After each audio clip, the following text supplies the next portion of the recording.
Good evening and welcome in once again to Coliseo Marcelo Trujillo Panisse for tonight's Baloncesto Superior Nacional contest between Indios de Mayagüez and Grises de Humacao. Alongside my partner Victor Mansoure, I'm Craig Theta, and Victor Humacao is in the middle of a tough stretch, and the All-Star break could not have come at a better time with Grises on a 7-game losing streak and losing a heartbreaker last Thursday to Santurce, 99-97. All-Star break, just the right time for Humacao. Good evening, Craig, and good evening, la fanaticada de los Grises de Humacao. Yeah, you're right on point there, Craig. You know, they could not have come in a better time. All-Star break, a time that where they can definitely take a break, look things over, get some extra practice, get some extra rest, and look at a season. Okay, the first part of the season has gone through. How do we prepare? How do we attack this second part of the season? And it definitely comes being right back here in La H as this crucial game for the home team. Well, you can almost look at it as you talk about the first part and the second part. You can almost look at it as a four-quarter game. The first quarter of the game, Humacao was great. They were 5-4. They had more wins already than they had through all of last season. Then the second quarter hit, and they got hit by that bacterial infection. They had games canceled. They had the weird game where the team walked off the floor. They're still waiting for the result of that one. Gotten some injuries, gotten some roster turnover. The second quarter did not go so well for Humacao, but now we're after the halftime break. We're into the third quarter of the game. This is a chance kind of for a fresh start. Fresh start indeed. And, you know, what do you do in this kind of situation? Even though you're sitting at a tough 5-11 right now, what you do is you take one game at a time. Okay, you look at the next game, the next opponent. Tonight, so it's Los Indios. So, you know, this is a very important game. So you definitely want to start here, hopefully to get back on the winning column. And then you can erase what we mentioned about losing 7 in a row and 8 out of the last 9, you know.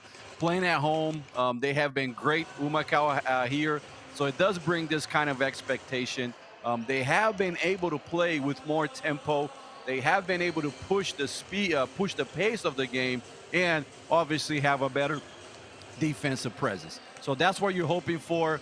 Fresh start, one game at a time, and see after these 40 minutes if you can get back into winning. Just a few moments ago, we had a chance to look at Gabby Bilardo practicing some three-point shots. He was one of the participants in the All-Star festivities. He was a reserve on the Division B squad and participated, I believe, in the three-point shootout. And you see him talking with the officials there before the game gets started here. He's one of those guys that Pedro Gonzalez is going to have to ride in the second half of the season. Bilardo, 16.9 points per game, 4.1 rebounds, 4.8 assists through 15 games so far. And he's got to come up big through the remainder of this season. He's really stepped up in the first part of the season, and in fact, we talked about the heartbreaking loss on Thursday to Santurce. Gabby had a chance to win the game. He put up a tough three-point shot between a pair of defenders, and it just missed. And it's unfortunate that that could not go through and propel Grises into the second part of the season. But Gabby Bilardo, no doubt, a key figure for Humacao so far this season. Key figure indeed, and we know with how much passion he plays, the confidence that he shows, and he's a man that can definitely put the ball in the basket, put the ball under his arms, and carry his team to victory, carry his team to win. So if you're Humacao and your coach Pedro Gonzalez, you are looking to get Gabi Bilardo, you know, back on track, as well as other guys. So playing at home, what are some of the key aspects tonight, Craig? You know, if you're Coach Pedro Gonzalez's squad, they are playing at home, so a better defensive performance. We saw that throughout 3 quarters versus Santurce in the last game, and then in the fourth quarter, it was just too much J.J. Barea running the show. So the games that Humacao has had a chance to win, they've been able to keep teams around that 80-point mark. So that's definitely something important tonight. As well as Humacao has got to control the boards. They got to win the rebounding battle. That's when you have more possessions than the other team. So got to fight for that one. If you do that, playing with aggression. It's going to translate, hopefully, for you to play at a high tempo, okay? Playing at a faster speed, being the aggressor, and trying to get easier buckets rather than playing the 5-on-5 on the half court. And the most important aspect tonight, Greg, is be consistent for 40 minutes. Don't have the highs or the lows too much. Play a consistent game. Put your footprint in the game. Have Gabi Belardo, you know, run the show, and other guys are going to come along, but be consistent for 40 minutes.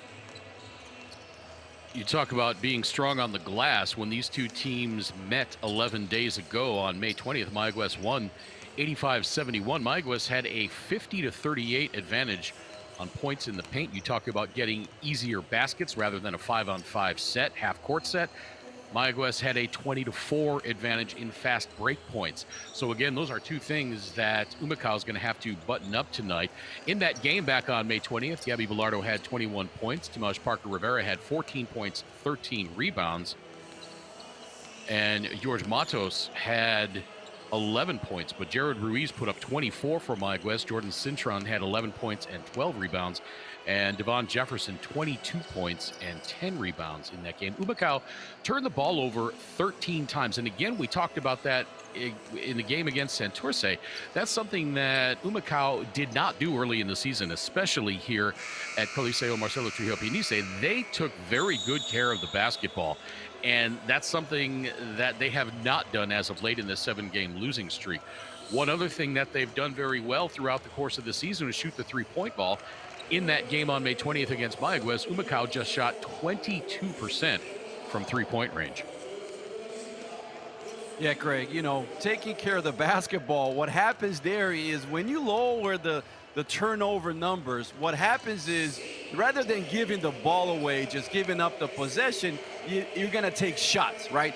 So we know, as we saw the percentage that you mentioned, and even if we were to take a regular standard, you know, at least you're going to have 50% of making a shot or close to that. So don't turn the ball over, put that ball into the rim, take those shots. So it is crucial that they do take care of the ball, lower the turnover, try to get more shots. And also, when you don't turn the ball over, it means that you don't have to run back on your heels. It means that if you're shooting, you're scoring, you're able to set back your defense and have a solid start on your backcourt. So crucial that they take care of the ball. They do play with more confidence at home. So you got to find the right balance between speeding up the game, being the aggressor, playing with high tempo, but also not committing the turnover.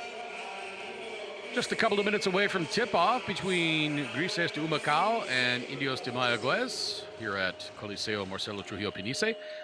My name is Craig Fada. My partner is Victor Mansoure, and we talked a moment ago about how Humacao lost a heartbreaker on Thursday to Santurce.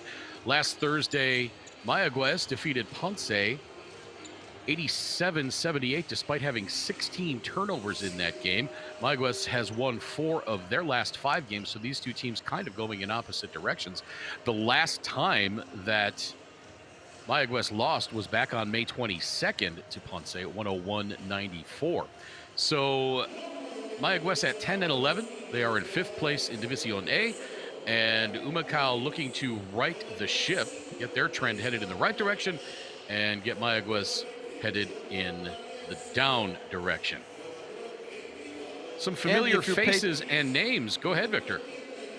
Yeah, and if you're Pedro Gonzalez, Craig, they have been a team that has shown a lot of grit. They have been a team that showed a lot of competition fire, you know? So you do expect that from your squad. There was a game there or so that definitely you want to delete out of your system, but overall, they are this team that are going to bring it tonight, you know? And if you do so, if you do bring this competitive fire, this competitive nature, hopefully that can translate into you walking out here with a win. Let's take a look at the starting lineups for these two teams. For Indios, it's going to be Dwight Bikes and Jayshawn Page, Jordan Cintron, Jared Ruiz, and at center, 22-year-old Caleb Wesson.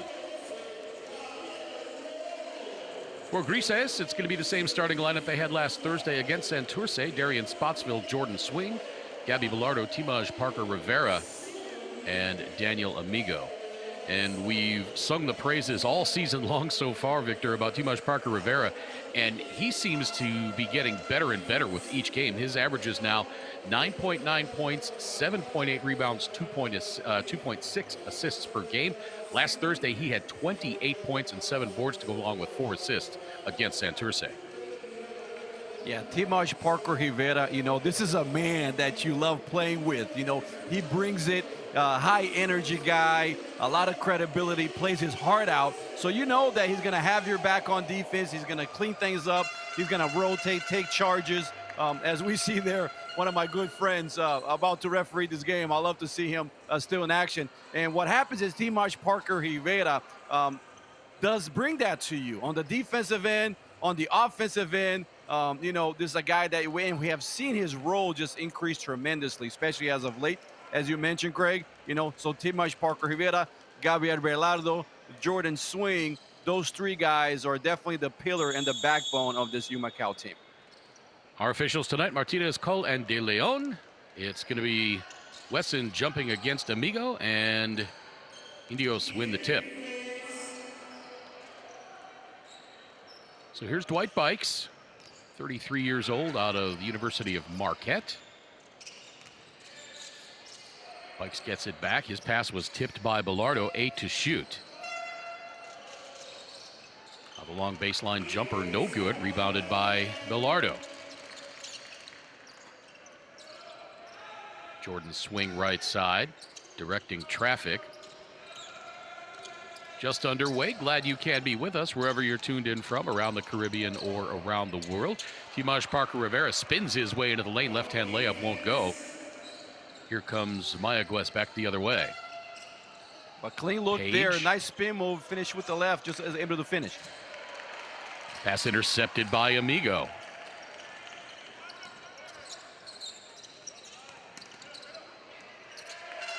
And the nice take from the corner.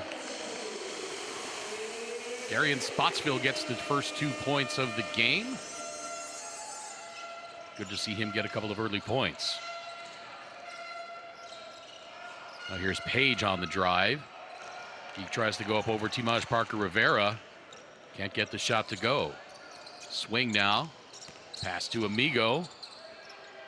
Back out to Spotsville for 3. But too strong. Ruiz from 14. This is wide left, but that's going to be a foul.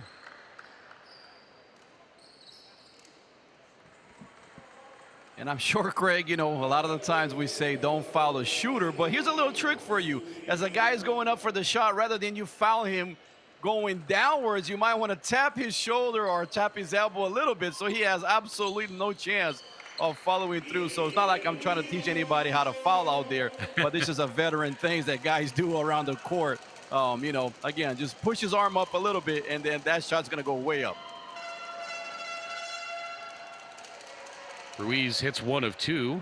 He's a 75% free throw shooter on the season. 29 years old, out of San Juan. Now here's Swing right side, getting it to Belardo, around the screen by Parker Rivera. Now the bounce pass to Amigo, works his way in close. The jump hook with the right hand is up and in. This guy shoots the ball from some awkward angles, but he gets his shots to go in. And now a 3-pointer is up and good. That was Jayshawn Page, and we're tied at 4. And above all, Amigo plays with his heads up, you know, so he is able to first look for a pass, and if he's got nothing, no cutter or anything, then he will look to create his own. Little miscommunication there between Swing and Amigo. Amigo gets his shot blocked, but he'll go to the free throw line. I think that was Jared Ruiz, and it looked like he came out of there holding his hand. See all the players for Indios de Mayagüez with Corky on the back of their uniform. We're not given any information about what that means or who that is, if they're paying tribute to somebody. Looks like the hand of Ruiz is okay. Maybe he came into contact with that face protector of Daniel Amigo. Yeah, and there was also some lower limb contact too. So I think that's where he might be stretching it out there, Craig. You know, it's a game of contact, so you got to expect some of those. Amigo hits the first free throw. He's a 50% free throw shooter on the season.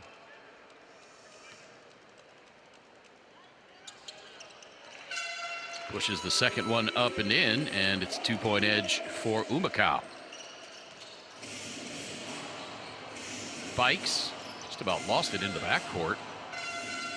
Cintron. Now Ruiz, guarded by Swing.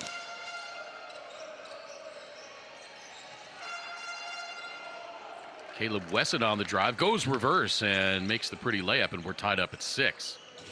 So usually when there's a trap, Craig, you tell the trap man to come from the baseline, and perhaps that's what Amigo was expecting. However, there was no help at all, and Amigo just gave a free lane to the basket. Bilardo between the rings, now to his left, into the corner for Spotsville. Shot clock at 5. Gabby launches the long 3, and that is up and good.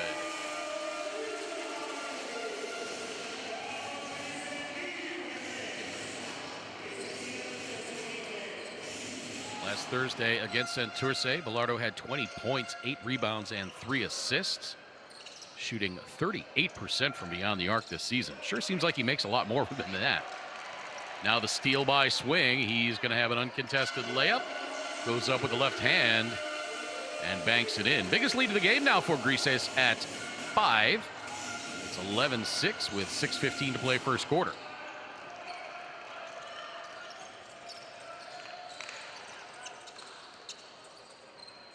Spotsville now hands it off to Bilardo. Over to Swing. He thought about the 3, gets it to Amigo instead. 10 to shoot. Amigo working on Cintron. Kicks it out. 3 on the way for Spotsville. That's good! Darian Spotsville splashes one. He was just 2 of 10 from beyond the arc coming into this one, and it's 14-6. And good ball movement that time by Humacao. You know, you love to see the extra passes. And Amigo, again, this guy plays with his heads up. He went middle with his right, saw Spotsville wide open, and made the unselfish play. That's how you play this game. Make the extra pass and trade a good shot for an even greater shot. Wesson now from the corner. He hits for 3. And the lead back to 5, 14-9. Swing bumped by Bikes. Started to talk about familiar faces for Mayagüez. Dwight Bikes. It's a guy basketball fans should be well aware of. Swing hits the long 3. And it's back to an 8-point lead. Bikes played some high-level basketball at the University of Marquette. Played in Belgium, China, Spain, Greece, and France. He was the Foreign Pro A MVP in 2013 and appeared in 49 career NBA games between Toronto, the Lakers, and Detroit in 2018. He was all D-League, all rookie first team, I should say, in 2012. That's Dwight Bikes of Mayagüez. Jordan Cintron is at the free throw line, and he hits the first. And good start here for Humacao, Greg. You love to see the fact that a couple of guys on board, you know, Spotsville coming into the starting lineup tonight. He's got 5. Swing has seen the ball go through the basket as well. He's got 5. Bilardo with 3 and Amigo with 4. So that's how you want to start the game. Spread the wealth early so guys get confident. The guys see the ball go through the basket, and that's going to help throughout the game. 17-11, bounce pass to Timaj Parker Rivera. Looked like he thought about going up to dunk that and then tried the finger roll and had a little too much English on it. That 3 short, rebounded by Cintron. Now another 3 from the corner. No, rebound Amigo.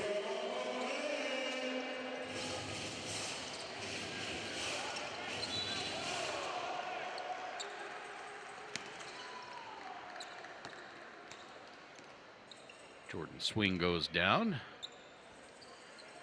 And Jayshawn Page raises his hand.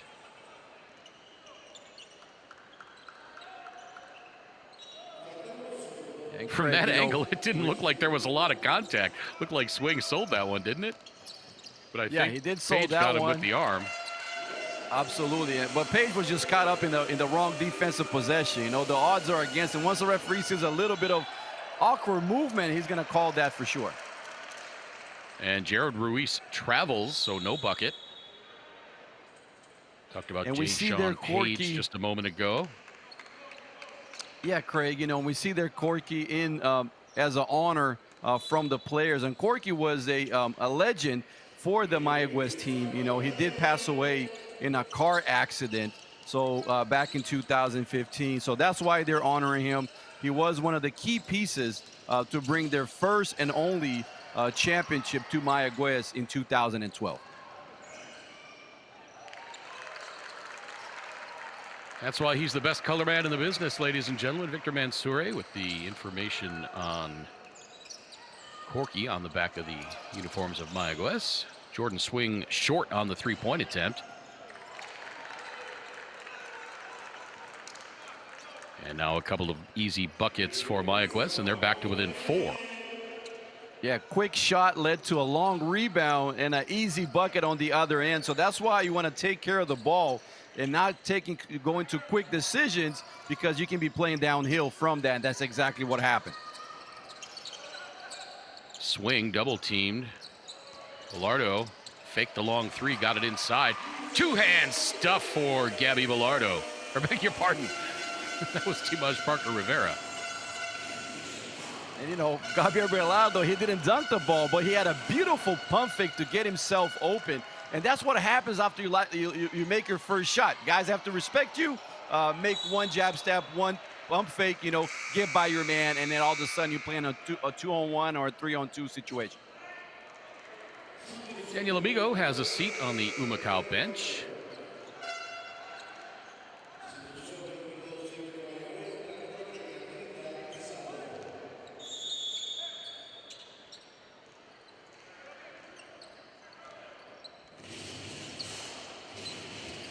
Lead for Humacao is 6.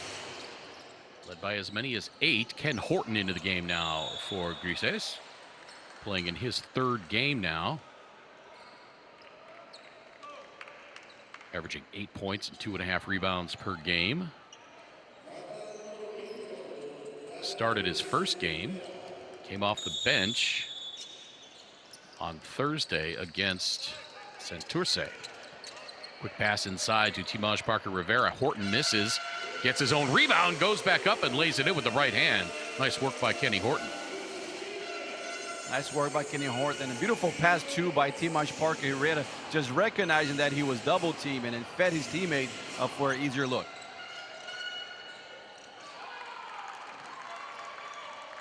Nice drive by Jared Ruiz. He finishes with the right hand.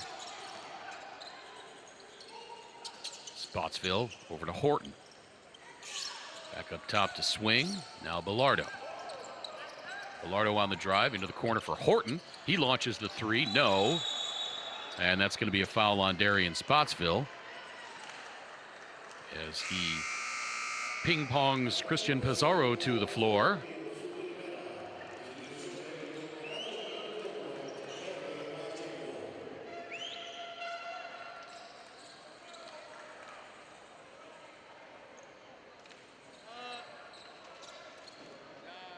And good start by Humacao on the offensive end, Craig. You know, I was going to say probably the same things you were going to say. You know, with 8 minutes to go, that's exactly what I was going to say.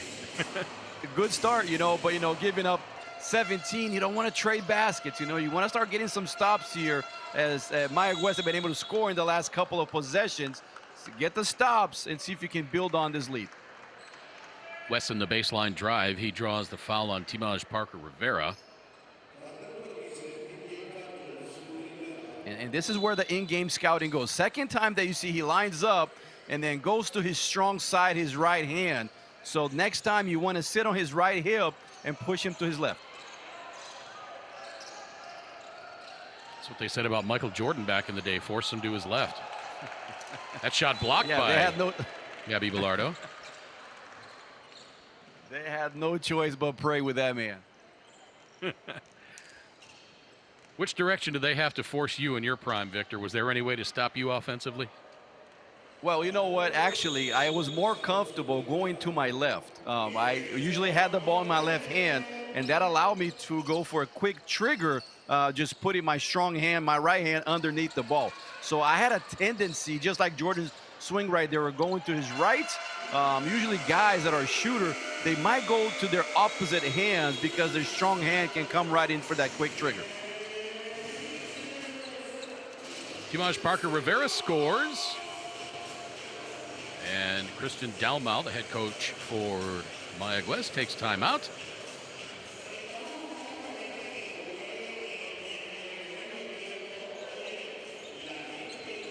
With 1:38 to play in the first quarter, Humacao leads 26-17. Beg your pardon. It's 1:22 to play in the first quarter. And if you can hold a team under 20 in a quarter, you're doing pretty well. And if you can approach 30 in a 10-minute quarter, you're doing pretty well. So Humacao doing both of those things. Let's look at some of the numbers so far. Darian Spotsville, 5 points. Jordan Swing, 8. Gabby Bilardo, 3 and 3 assists. Timaj Parker Rivera, 4. Daniel Amigo has 4. Ken Horton has 2. For Mayagüez, Jayshawn Page has 7. Jordan Cintron, 2. Jared Ruiz has 3. Caleb Wesson has 5. And no one else has scored for Mayagüez.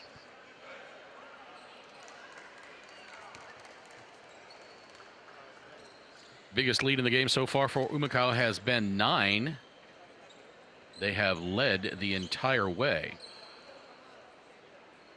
Humacao outscoring Mayagüez 12-8 in the paint. Mayagüez outscoring Humacao on the fast break 5-2. All those numbers add up to a 26-17 lead for Humacao. And it certainly looks like, Victor, that they put last week behind them. They had the bad loss on Wednesday, their worst loss of the season, and then lost the heartbreaker Thursday night. But it seems like the Humacao team that we've seen most of the season here at Coliseo Marcelo Trujillo Panisse. Yeah, and you got no chance, right? Or you got no option, rather. You know, you want to come up here, show up and play to your best of your abilities, and we saw that on the back-to-back, you know, and we see it here tonight. Multiple efforts from guys, 25 points in over 9 minutes in the first quarter is great. And now you add in Luisito Rivera, you know, a guy that can also put up numbers, and we have seen him have great last couple of weeks. So hopefully he can also get his groove going here, and Humacao can add to this lead. Foul was on Luis Rivera. Gabby Bilardo has a seat. Alexander Capos comes on. He's seen his minutes increase as of late. And at the free throw line now, it's going to be Jared Ruiz. He's a 75% free throw shooter on the season coming into this one. And give Pedro Gonzalez a lot of credit too, Craig. You know, a lot of the times it is a tough gig where guys are in and out of the lineup. You're trying to find guys that are available to play, that are in better conditions, you know, so there's a couple of rotations. So give the coach credit. They have been a team who are very tough to play against, especially here in La Hache, especially here in Humacao. You know, guys know that they got to bring their A game to have any chance against this Humacao team. Bounce pass to Horton, short baseline jumper left side, and that's good. 28-19 now. We're going to go with the live stat page provided by the league, showing 28 points as opposed to our graphic. Now the lob inside to Wesson. Tipped out of bounds. It'll stay with Mayagüez. And that last possession, I don't know if we're going to get a replay here, but Timaj Parker Rivera, when he had the ball on that top of the key three-point line, he knew exactly where he was going to pass it to Horton at. So Horton, you know, ran that baseline screen, came straight into his shot, and able to knock it down, a practice shot. Timaj has a seat. Get a little bit of a rest here. Shot clock at 7. Up through the trees is Jared Ruiz. Can't get the layup to fall. And here comes Luis Rivera. Humacao will hold for the last shot. You got to go. Luis Colon on the floor as well. Clock at 3. Now 2. And Rivera turns it over. But Mayagüez does not get a shot off as Jared Ruiz could not beat the buzzer. After 1 quarter of play, it's 28-19. Humacao leads Mayagüez here at Coliseo Marcelo Trujillo Panisse. Hope you're enjoying this one so far. Alongside Victor Mansouri, I'm Craig Feda. Second quarter action when we return.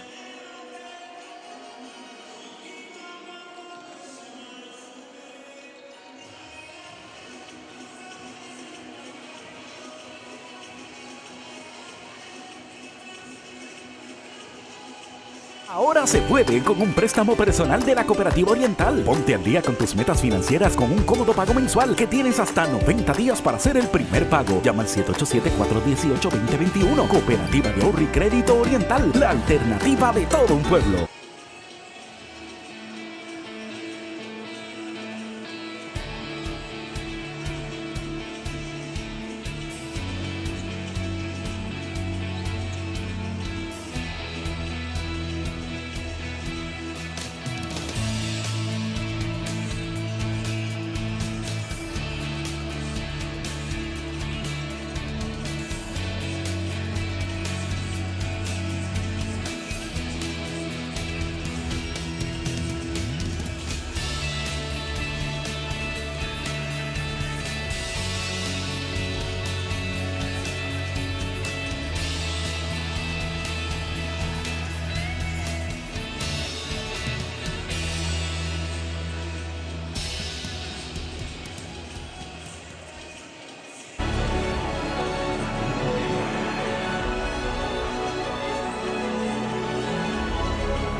Welcome back to Coliseo Marcelo Trujillo Panisse in Humacao.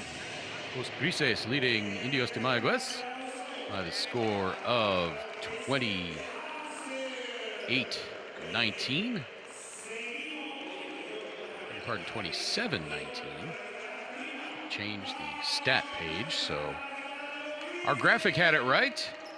Live stat page had it wrong. Humacao out rebounding Mayagüez 10-8, more assists 8-5. Darian Spotsville 5 points, Jordan Swing 7, Gabby Bilardo 3, Tomas Parker Rivera 4, Daniel Amigo 4, Ken Horton 4. Jayshawn Page has 2 for Indios. Jordan Cintron 2, Jared Ruiz 5, Caleb Wesson 5.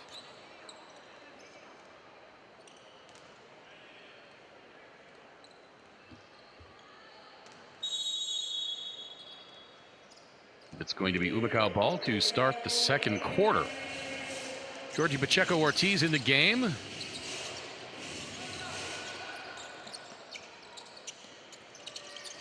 Three on the way from Horton, no good. Rebound, Luis Colon puts it back up with the right hand, misses.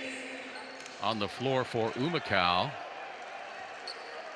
It's Georgie Pacheco Ortiz, Ken Horton, Luis Rivera, Alexander Capos, and Luis Colon.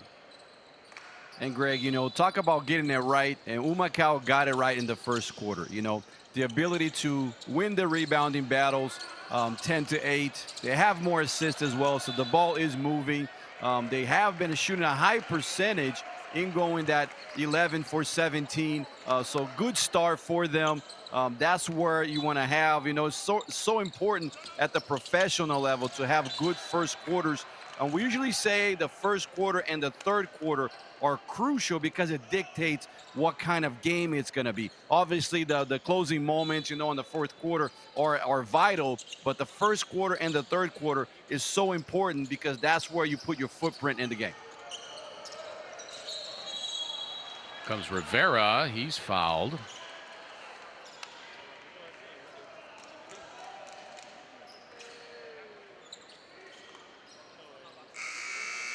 And that's what Rivera does. You know, he's a player with a lot of aggression.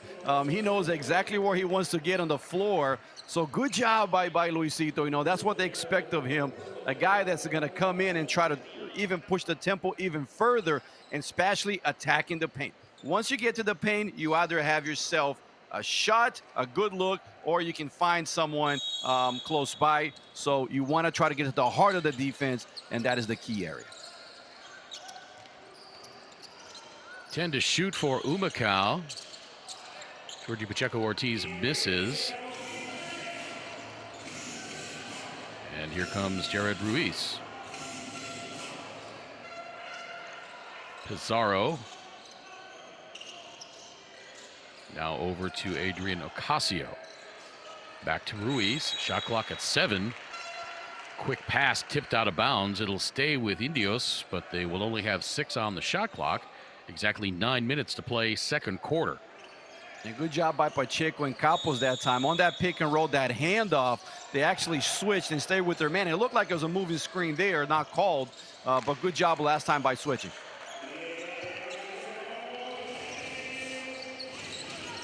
27-21, lead back down to 6. Rivera into the corner. Now the 3 is up on the way. No good. Funny enough, it looked like there was also a moving screen on the offensive end, and the referee pointed to the coach and said, "Coach, don't tell me anything. It was exactly the same play on the other side." Ken Horton saves the rebound. Tried to save it into one of his own, but he threw it to Adrian Ocasio, and then Ocasio has it pried out of his hands, out of bounds, so it'll stay with Mayagüez. And you know what, Craig, sometimes we do have to give credit to the refs. It's easy to point out when they make a mistake, when they miss a call, but you also have to give them credit when they're being consistent, okay? There was a bit of a moving screen on one end. It happened on the exact same next play on the other end. They said, fair game, guys, both ways, we're being consistent. So you like that.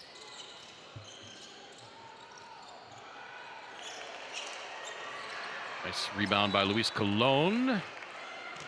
And they're going to give it back to Mayagüez. Yeah, Colon just rushed that outlet a bit too much and just gave the ball away. So those are the ones that you don't want to give up.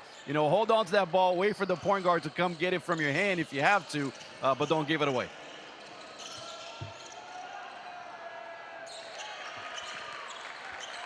A beautiful backdoor cut by there, Pizarro, Craig. yeah. That's the one you practice. You run these drills all the time, come out to the 45, the man is denying the pass to you, go back door, and that's textbook backdoor cut. Pacheco-Ortiz nearly lost the handle, got it out, and now 3 on the way. That's good! Luis Rivera strikes from downtown. And he gets the lead back to 7 at 30-23, 7:40 to play second quarter. And he says, okay, you're going to give me a 2 in the back door. I'm going to go right back to you with the 3. I'll switch a 2 for a 3 any day of the week.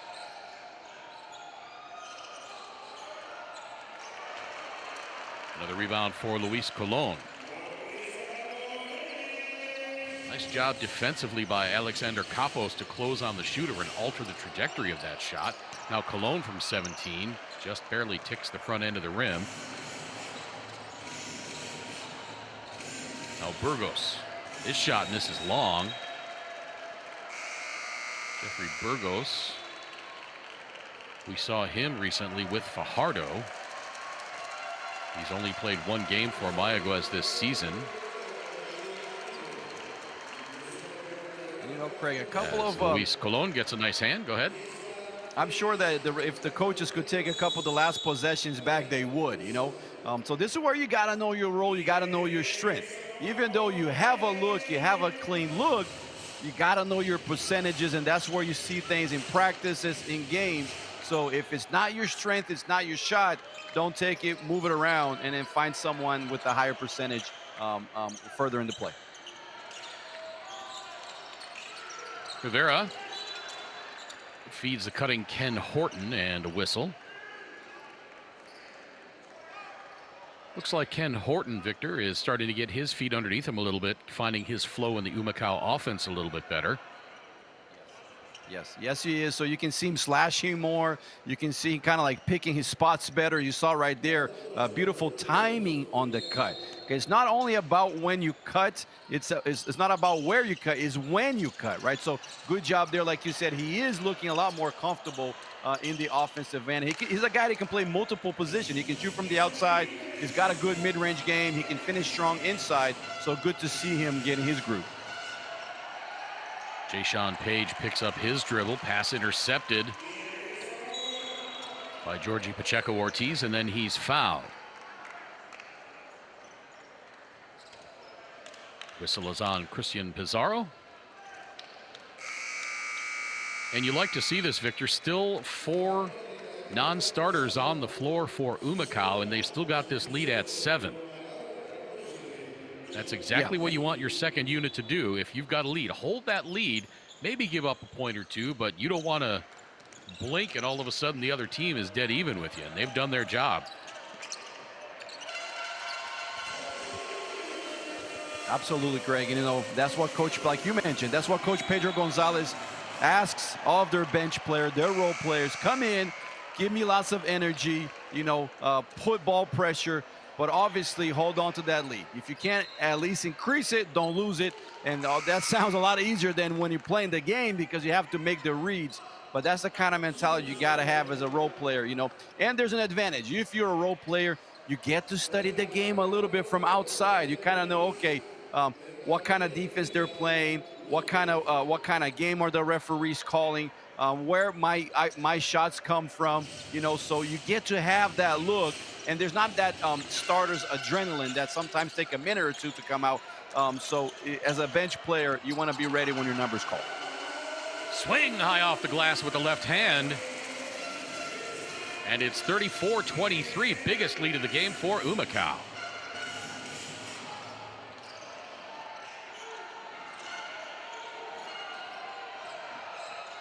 Three on the way from Christian Lopez. That's good.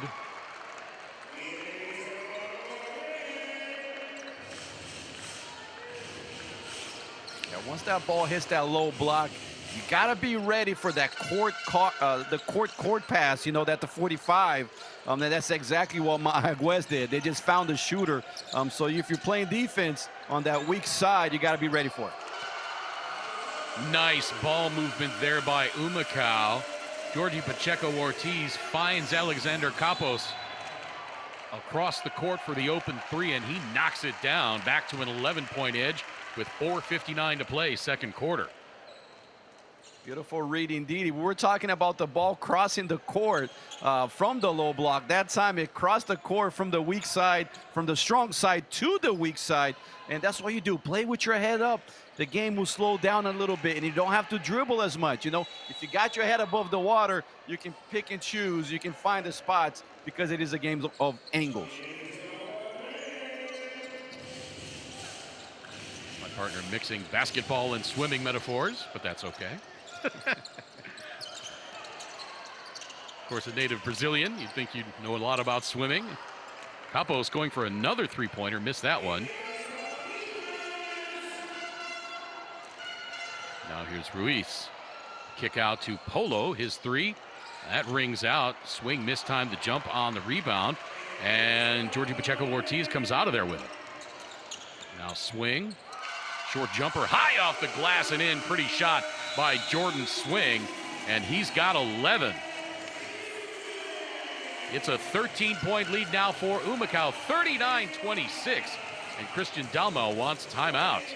A nice run here by Humacao with just two starters on the floor, Jordan Swing and Daniel Amigo. This unit is getting it done. Yes, indeed. And I'll tell you what, Craig, Los Indios de Mayagüez, they are looking a bit funky at this moment. So good timeout called. They're rushing their shots a little bit. Doesn't seem like they're getting to their strength. But if you're Humacao, you don't care about that. You just want to keep pressing the pedal and hopefully build on this lead. Yeah, Pedro Gonzalez is probably sitting there in the Humacao huddle saying, man, can we get this timeout over any faster? Let's get this game back underway. Yeah, because you just see Mayagüez, you know, obviously a team with a lot of potential, and there's a reason why they have their current record, at this point, so at 10 and 11. So definitely they do have strength, but they've hit, I want to say, the last 5 or 6 minutes, you know, especially here in the second quarter, we haven't seen them looking to get into their transitions or get into their half-court shots and try to get good looks. It's more of a team that's playing within a flow, and whoever has a good look is taking it, kind of rushing the shots a little bit. So that's definitely not going to get it done at this level.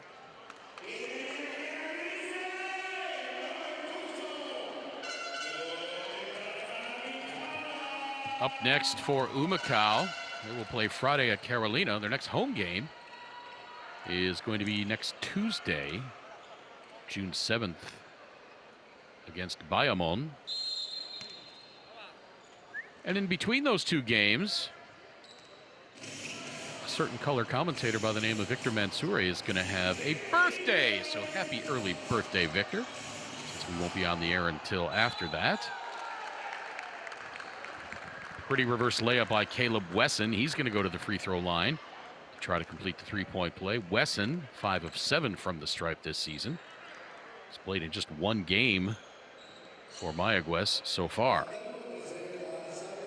Yeah, appreciate it very much. The shout out, Craig. And it's really an honor to be able to spend time with you and spend time here with Humacao, and the ownership, looking to get the franchise, not only, the broadcast in Puerto Rico, but the broadcast also internationally. And that just translates to see the professionalism that is around this organization, the professional potential that this league has, And we look here, just a beautiful court, beautiful gym, a very traditional basketball league. So it's an honor to be part of it. Swing high right side now, and a whistle. As it's going to be a foul on Christian Lopez. After the timeout, Greg, you see them dropping into a 2-3. They're trying to mix it up a little bit. Let's see if it works for them. Nathaniel Butler into the game. He gets it out to Georgie Pacheco-Ortiz, and he knocks down the open J.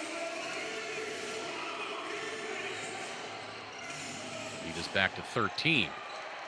Wesson can't score from in close. Good defense by Capos, and the Humacao bench wanted a travel called on Caleb Wesson.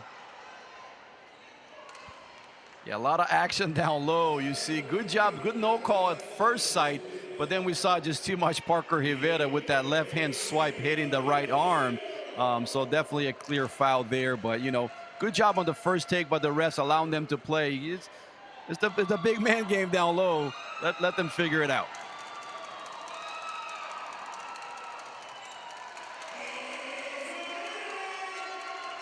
Caleb Wesson played for Ohio State,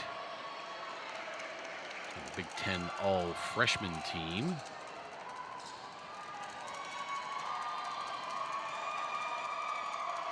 As a junior, he averaged 14 points per game and 9.3 rebounds, and he shot 42.5% from three-point range. And for a big man, 73.1% from the free throw line. And you just love to hear that kind of stories, Craig. There's no clear path for you to be a professional. Stick with it. Doesn't matter what kind of level of basketball you're playing growing up, what kind of basketball you're playing in college. Just stick with it. Keep developing your game day in, day out, season by season, summer by summer, and eventually when you get that shot, if your skills are developed enough, you can make it. So it doesn't matter where you're at right now. It just matters where you're going. Nice defense by Humacao on this set here.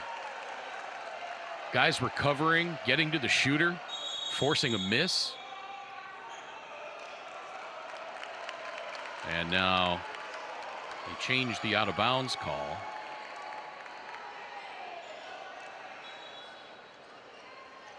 And Christian Lopez wants the shot clock reset. And he gets to 14. Yeah, and the referee there is Angel Martinez, very famous referee in the international. We see them in the baseline. Very famous referee in the international game. Also has been a high contributor, obviously, in the Puerto Rican League and as well as 3-on-3. So Angel Martinez is a guy who's got a lot of respect around the league, and we saw it in full display there. Offensive foul by Daniel Amigo. Yep, saw a lot of Angel Martinez in the FIBA competitions throughout South and Central America the last 8 years. I've been covering international events. Yeah, and he's a great professional, great referee, and an even better man off the court, you know. Like you said, him being with FIBA, able to have several conversations with him, and, you know, for him, it just means so much to be able to give back to the game and being able to contribute to basketball in Puerto Rico. So I'm very glad to see him still out there giving his best shot. 41-32, inside 2.5 minutes to play, second quarter. Wesson has his shot altered by Capos. And then Jayshawn Page follows, and now Pedro Gonzalez wants timeout. Kind of a funky flow to this game right now, and Pedro Gonzalez wants to talk things over. Ever since the timeout by Christian Dalmau when his team was down 13, it's not like they've stormed all the way back or anything, but just a little bit of a discombobulation, both offensively and defensively, for Humacao as of late. So Pedro Gonzalez wants to talk it over. Yeah, and give Coach Dalmau also the credit, Craig. You know, he saw that things weren't going well for him defensively. He called the timeout and switched from man-to-man into a 2-3 zone. They got scored on the first possession, you know, on a flare screen on the baseline shot, but he didn't go back because it happens many times. You know, guys go into a zone, and all of a sudden the opposite team hits a shot or two, and then people give up quickly. He stick with it. It has worked so far. It has slowed Humacao down a little bit, because a lot of the times offensive the teams at the professional level, you practice against the man-to-man sets. You know, the majority of your sets are against man-to-man. So when you see the zone, especially in the middle of the game, it can get things off trail a little bit, and that's exactly why. It was a funky last minute or so for Humacao. So good job by Pedro Gonzalez to stop the game. We saw the Mayagüez huddle, and led by Christian Dalmau. Huge biceps on that man. Almost as big as yours, Victor.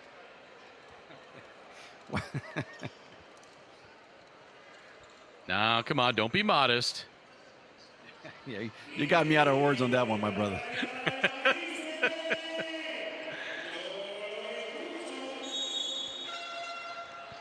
And you see here, perhaps they switch once again as they go into a full court press, going back into the zone. So good job mixing it up. And that's what you do as a coach. You know, you want to try different strategies to get the opposite team, obviously, as much trouble as possible. Swing. Lost control for just a moment. Now Bilardo for three. That's good. Bilardo hits the three coming out of the timeout, and it's back to a 10-point edge for Grises now, 44-34. 1:40 to play second quarter, and now a steal. 3-on-2 for Humacao. And what's the call here going to be? Foul looked like it was a foul. Tishmash Parker Rivera was trying to get a pass, so it would not be a shooting foul. Referee said foul on the pass. Okay, that's what he was. Yeah. Wasn't quite sure what he was trying to indicate there. For a second, I thought he was going to call it offensive, and then he was indicating that Parker Rivera was trying to pass it. Yeah, and you know, it's a game of adjustments. Foul. Game of adjustments, Greg. And Pedro Gonzalez, you know, called the timeout, put Gabriel Bilardo back on the court, and they would have scored.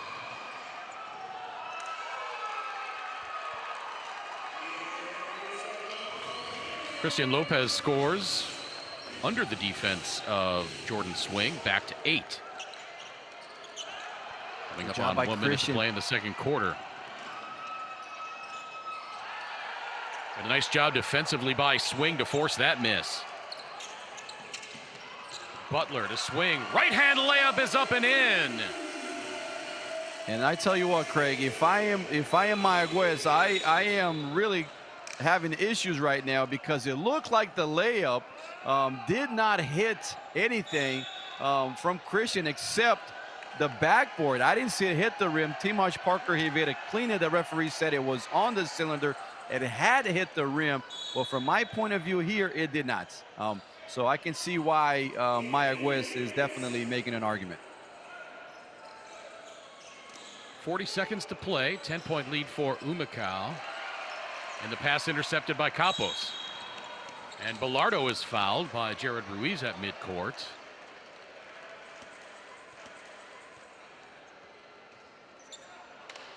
This is those fouls that you want to give perhaps in the beginning of the quarter, not in the last minute here where your team is already in the bonus situation. So you got to get to fundamentals, run back on defense, stop the man at the three-point line rather than stopping him in half court where you're in a disadvantage and really giving Gabriel Bilardo, one of Humacao's best scorers, just a free trip to the line.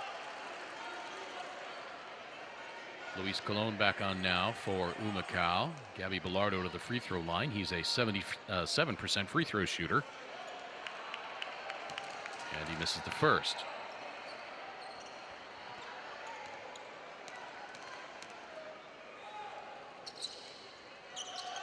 Second free throw for Bilardo is up and good. Now a couple of more substitutions. And good job by Humacao, Craig, picking up full court, trying to see if they can get a couple of precious seconds off Mayagüez offensive, transition here. So you're not necessarily trying to go for the steal, but rather just waste some time on the offensive team. If you come up with a steal, maybe you get a 2-for-1. Here comes Lopez up the right side. Gets it back. And a reach-in foul on Colon. And even a better design play there. They took everybody to the left, just left a pick and roll and a handoff on the right side, as we see right there. So they had the full right side to operate with, and then Colon just a bit late on that recovery and committed the foul. Butler the rebound. Shot clock is off. Game clock now at 16. Butler. 5 on 4.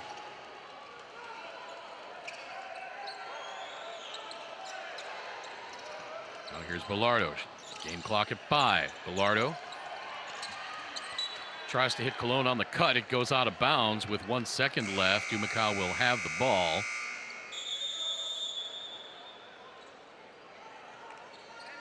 A good timeout here by Pedro Gonzalez. 1 second, enough time for you to get a good movement.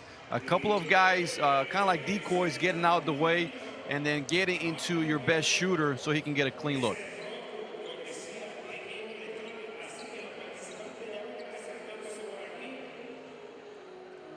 One second to play in the quarter, and the half for that matter. You would think that Pedro Gonzalez is going to draw up something for Gabby Bilardo or Jordan Swing. Depends on who's on the floor as well. You put Luis Rivera out there,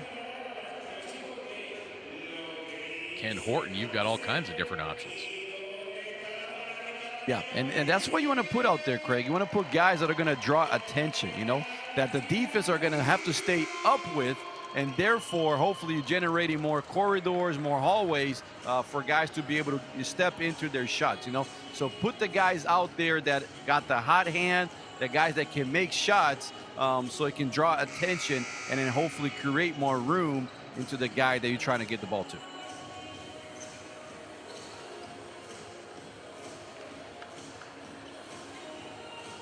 And just reminding everybody, in the FIBA rules, Greg, coaches have 5 full timeouts. So 2 in the first half and 3 in the second half. So Pedro Gonzalez, beautiful job utilizing his timeout here because it does not carry over into the next half. So swing to inbound. 1 second. Wesson got his hand on it with 0.4 left. Now this pretty much has to be a tip.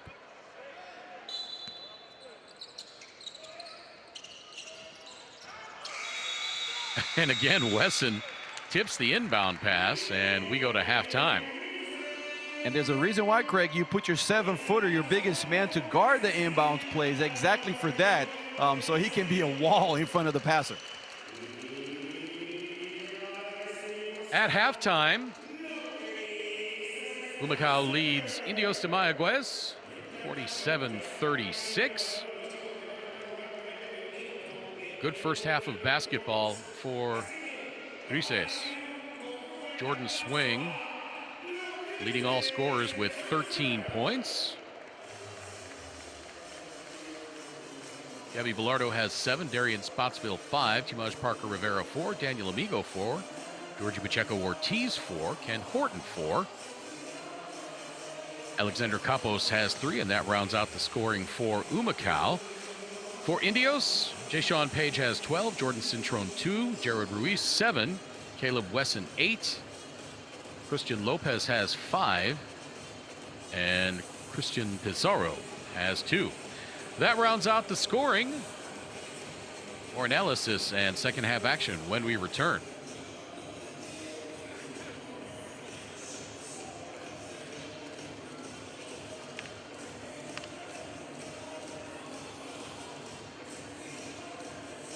Ahora se puede con un préstamo personal de la Cooperativa Oriental. Ponte al día con tus metas financieras con un cómodo pago mensual que tienes hasta 90 días para hacer el primer pago. Llama al 787-418-2021. Cooperativa de Ahorro y Crédito Oriental, la alternativa de todo un pueblo.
Welcome back to Coliseo Marcelo Trujillo Panisse in lovely Humacao, Puerto Rico.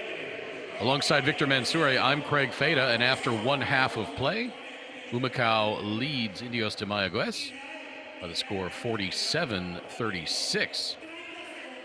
Mayagüez out-rebounding Humacao 21-19. Humacao more assists, steals, and blocks. We went over the individual shooting numbers, or scoring numbers, I should say, just a moment ago.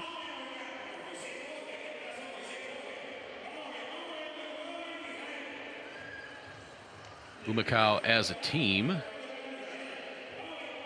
shooting 54% in the first half, 13 of 22 from two-point range, 6 of 13 from three-point range, and 3 of 4 from the free throw line. Mayagüez 37% overall, 9 of 27 from two-point range, 4 of 8 from 3, and 6 of 9 from the free throw line. Humacao leading points in the paint, 22-16. 9-5 edge in fast break points for Indios de Mayagüez. The Humacao bench outscoring Mayagüez 14-7. Humacao has led this entire game. Their biggest lead of the game has been 13. And right now they lead by 11. Humacao looking to end a 7-game losing streak.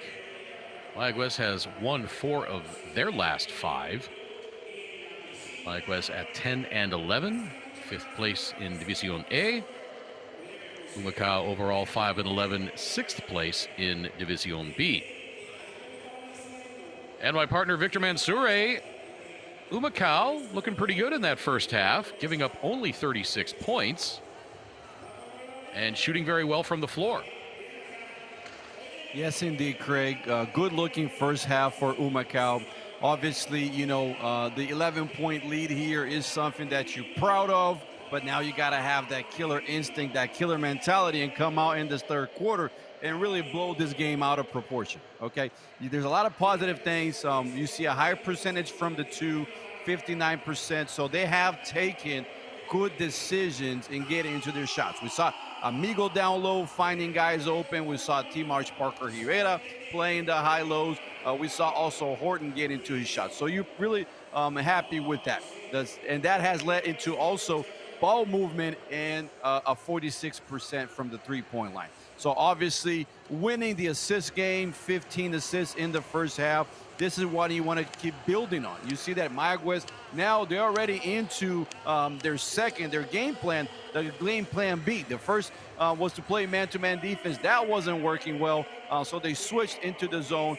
So if you're Humacao, you want to also do a good job with the ball movement there to get open shots and really tell them you can't guard me man-to-man and you can't guard me against the zone. Okay, so a lot of positives there. Obviously, the assist numbers are really good. Also, we talked about in the beginning of the game, keeping the turnovers low. And they have only 5 turnovers given in the first half is something that you want to continue. Okay, so take care of the ball. Absolutely, if you're Humacao. Your bench play also. We talked about being consistent for 40 minutes and how important that is, for the second unit, the bench players to come in and maintain the level or even increase it. So 14 bench points versus 7 bench points of Indios de Mayagüez. This is something that you also is a positive in that first half. So good job with the 47 points, putting yourself in the lead here in the driver's seat, keeping Los Indios underneath that 40-point mark that we talked about, hopefully under the 80-point mark in the end of the game. That is going to give you a good chance of winning this basketball game. So good first half. Obviously, there's still things that you can do better, but keep the killer mentality. You want to get out of this losing streak as fast as possible. This is a great chance right here to do exactly that.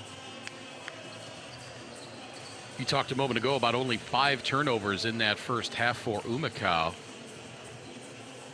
Mayagüez had 8 in the first half, which that's only 3 more, but if you extrapolate that over the course of a game, that's 16.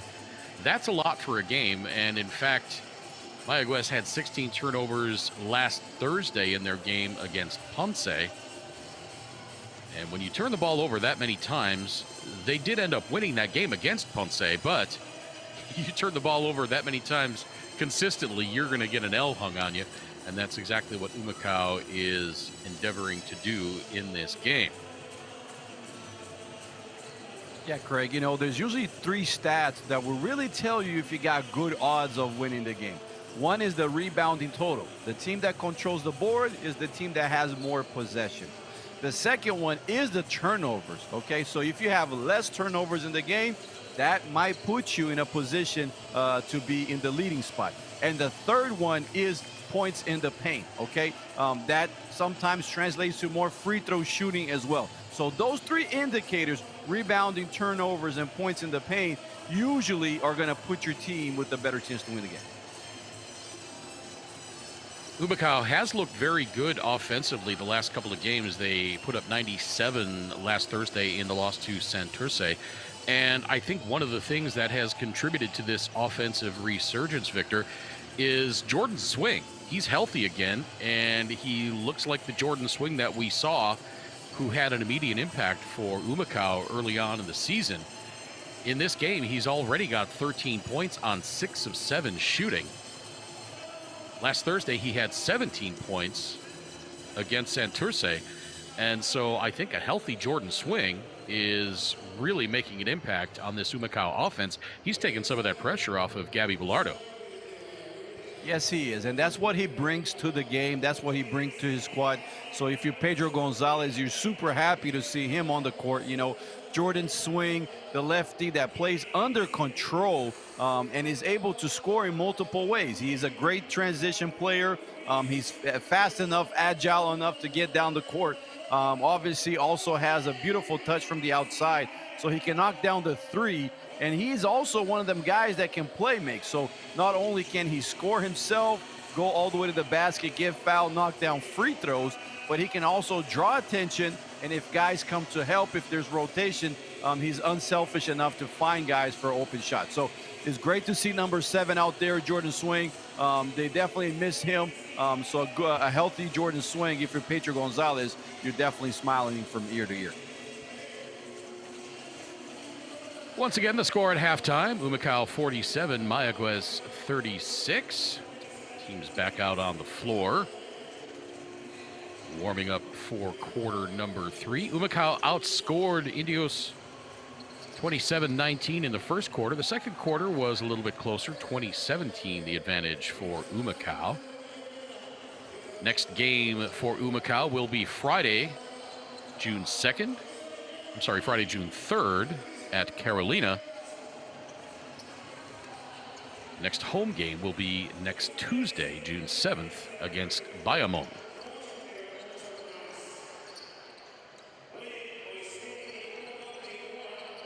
Once again, for my partner, Victor Mansouri, I'm Craig Fada. Glad you can be with us wherever you're tuned in from, around the Caribbean or around the world. Go ahead, Victor.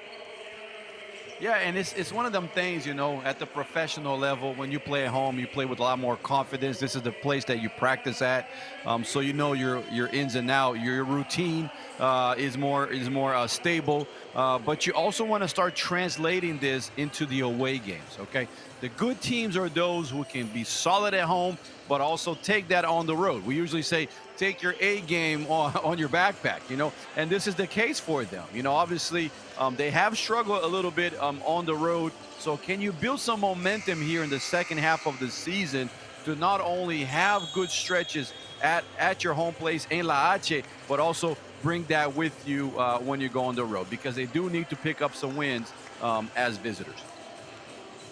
Well, we talk about getting more consistent on the road and winning some games on the road, becoming better on the road. How do you do that? What do you have to do? Or is it just not one thing from team to team? Is it just a matter of becoming more comfortable with travel? Is it just getting used to playing in a certain opposing arena? I think of the great movie Hoosiers, when the coach takes them to the state tournament in Indianapolis, and they were in awe at the size of the arena. And so the coach breaks out a tape measure and he shows them, hey, free throw line's still 15 feet and the rim's still 10 feet in the air. It's no different than our home gym. But you see it all the time. Why do teams that are good at home struggle on the road? And what can they do to change that? And it usually, Craig, starts with one side of the court, and that is the defensive end. Okay, we know that offensive teams have a good chance of winning championships, but a good basketball team will play solid defense at home and also away. If you're able to take care of business on the backcourt, if you're able to have solid stretches throughout the season, put several games together of good defensive games, that will put you in a position to win. Because when you're playing a solid defense, again, that allows you to play in transition, that allows you to play trying to get buckets on the other end that are not only on the half court because you're having to take the ball out of bounds. So usually the first thing you look at as a coach is, okay, for me to be solid away, what is it? And it starts on the defensive end. Obviously, easier said than done. We are on the road. You know that the crowd, La Fanaticada, you know, can definitely inspire the offensive game for the home team. But if you're Humacao, you know, get solid defensive habits here and take that in your backpack, take that in the bus with you. And obviously, when you arrive playing as a visitors, impose yourself on the defensive end, and that's going to translate for a higher possibility of walking out with the win. An 11-point lead for Humacao as we head to the third quarter. 47-36. Humacao looking to snap this 7-game losing streak.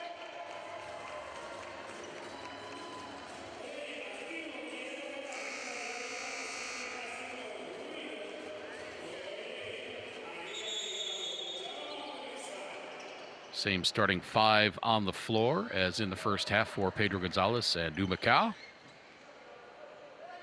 Spotsville, Swing, Bilardo, Timaj Parker Rivera, and Daniel Amigo.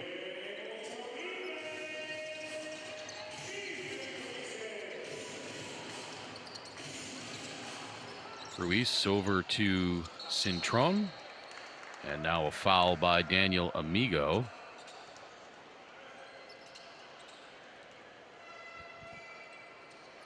And good fought there down low by Amigo. What happens is, you know, lots of contact before the ball gets to the low post. Once it gets to the low post, you got to have that sensibility and kind of give your man a little bit of space so you don't commit that foul. Ruiz loses the handle up ahead to Bilardo. Bilardo to swing, now to Timaj Parker Rivera. And he has it popped out of there. Bikes to Jayshawn Page, driving on Bilardo, out to Ruiz. Ruiz launches the three, that's no good, rebound Amigo. Same starting five on the floor for Mayagüez as well. Bikes, Page, Cintron, Ruiz, and Wesson. As Timaj Parker Rivera hits.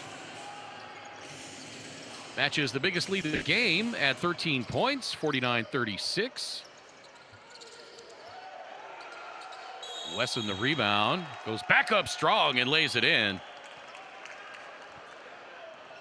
And Caleb Wilson, you know, definitely someone down there. Caleb Wilson, that is, definitely a man to be dealt with. You see, very strong, able to get a good position, didn't even have to jump for that rebound. And then after that, you really that deep into the play, you might as well just grab him, not allow him to go up for the three-point play. I think that's what Spotsville was trying to do. He had a handful of the back of his jersey. And Caleb Wesson, so strong, he was able to jump anyway. So he completes the three-point play, and it's back down to a 10-point lead, 49-39. Bilardo to Parker Rivera. Now the handoff to Swing. 10 to shoot. Back to Timaj. Timaj goes reverse. Pretty move by Timaj Parker Rivera. Pretty move indeed. And for the young ones out there, Craig, just learn how to use the backboard in different angles. You know, just don't practice your layups going forward to it or coming in at the 45. Practice all kinds of English down low because you're going to need it. And Darian Spotsville steps on the sideline before he launched the three-point attempt. You can see our camera guy pan down to his shoes at the offending sneakers that stepped on the sideline. Yeah, Greg. You know, and this may seem like a simple turnover, but it actually is a bad turnover because you practice this, you know, as the shooter, run to your spots. And obviously you got to know the distance between the three-point line and the half-court line, as we got a couple of guys there with a few words. But again, just to make the point, if you're Spotville, you got to know where the out of bounds is. You see the collision between Bilardo and Wesson on the screen. Then Bilardo went around him and then kind of threw Wesson down. And then Amigo and Wesson got into it.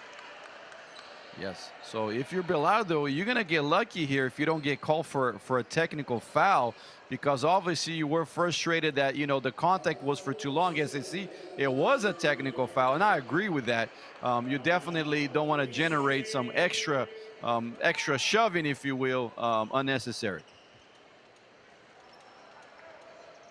Have to wonder if Wesson acted a little bit there, because I'm not sure 180-pound Gabby Bilardo could have thrown down 250-pound plus Caleb Wesson. He misses the first free throw, and as they say on the playground, ball don't lie. So maybe a little poetic justice there. Yeah, Wesson hits the second free throw. You don't want to get him going. You know, he's got the 11 points, the 4 for 10, 12 now with that free throw. But he has been their main force for Mayagüez throughout this game. Playing in just his second game for Mayagüez. He had 20 points and 5 rebounds in their opener last Thursday against Ponce. And Ruiz Gets it out. And missed the shot as the clock was winding down. Amigo keeps it. Looking for swing. Now out to Bilardo. 10 to shoot. Bilardo to Timaj Parker Rivera. Out to swing. He puts the 3 up.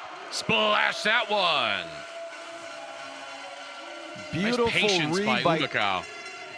Absolutely, yes, Greg, because Timaj Parker Rivera, he had the first shot, didn't take it, looked for Amigo. Amigo was closed out, and then he was able to swing the ball to Jordan Swing. So beautiful play by this young man right here, Timaj Parker Rivera, playing with a lot of good reads, and that's so important.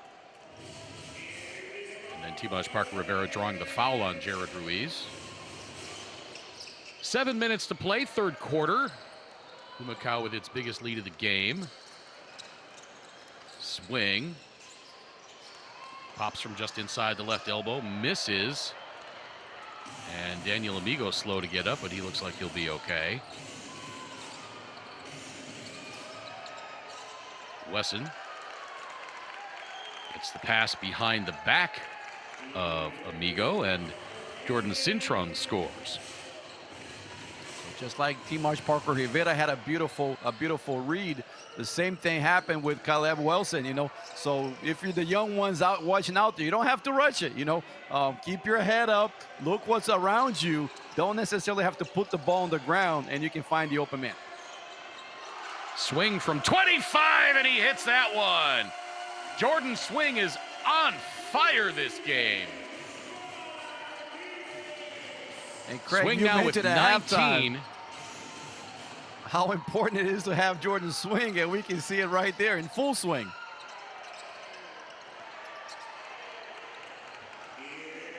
(57-42) now, biggest lead of the game. Bilardo, nice pass to Daniel Amigo, can't get the dunk. Pedro Gonzalez wanted a foul. Now into the corner. Ruiz for 3, that's good. It's a professional basketball game right here. You went up for the dunk, no call, and all of a sudden you get hit by a corner 3. So a 5-point swing just like that. Spotsville to Timaj Parker Rivera. He loses the handle, and the call is traveling. Looked like he pro hopped and tried to go back into his pivot foot. So referee perhaps interpreted that he moved that pivot, or he had to make a decision after that pro hop. So nothing you can do there. Coming up on 5 minutes to play in this third quarter. Humacao has led the whole way. Now Jayshawn Page cut off on the baseline. Nice defense by Darian Spotsville. Bikes out to Ruiz. 3 on the shot clock. Bikes throws up the prayer with the left hand. No good. Jordan Swing the rebound. Bilardo off the square reverse. Nicely done by Gabby Bilardo. And it's 59-45. And Christian Dalmau wants timeout, his first of the second half. And Humacao continuing to look as good as they did in the first half. Jordan Swing with 19 points in this one. 19 points for Jordan Swing, Craig. So you love to see that. But also, you brought up a great point, okay? The reason why Spotville, Darian Spotville was brought into this game, and he's playing defense on number 0, that is Dwight Buicks, and you know he usually averages 15 points a game, and he's got none tonight. He doesn't even have a shot up, and that translated into that last play. Dwight tried to go baseline. Spotville was right there with him, so there's a reason why Pedro Gonzalez put Spotville on this lineup. We talked about Dwight Bikes early in the first half. You want to talk about a pro basketball player, Dwight Bikes, he's that guy, 33 years old. He's averaging 15 points per game, as you mentioned, 4 points or 4 rebounds and 5.9 assists. shooting 48% from two-point range. I did not realize, Victor, until you said it a moment ago, that he has not attempted a shot in this game. Bikes is a guy who has played 49 career NBA games, last with the Detroit Pistons in 2018, but this guy has played in some of the best leagues around the world: Spain, Greece, France. He was the Foreign Pro A MVP in France in 2013, played very high level in the NCAA at Marquette. And for Darian Spotsville to shut this guy down, that's awfully impressive. Yeah, and we have seen him now do it throughout the game, and that last play really showed, cut him off. Just a solid look, like when he hit Spotsville, like he was hitting a brick wall. It had to come right back. So great job by Spotsville. Let's see if he can keep it up in the last 15 minutes or so. Ruiz, left side. Now here comes Bikes into the corner. Right hand. Polo hits the first free throw. He's only attempted 3 on the season. He's hit 2 of them, now 3 of 4. Boy, sure looked like that second one was going to come up short, didn't it? Amigo thought the same thing. 59-47 now, 4:15 to play, third quarter. Humacao has led the entire way. Led by as many as 15 here in this third quarter. Swing, 7 on the shot clock, tried to get it to Amigo. Oh.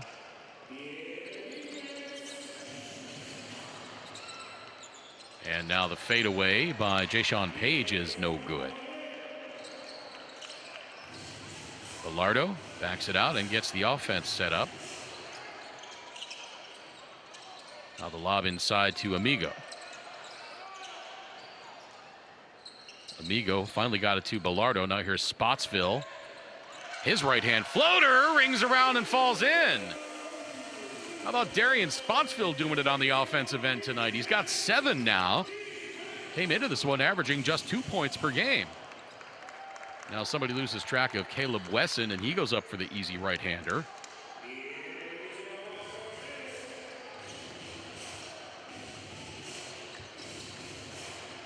.310 to play, third quarter.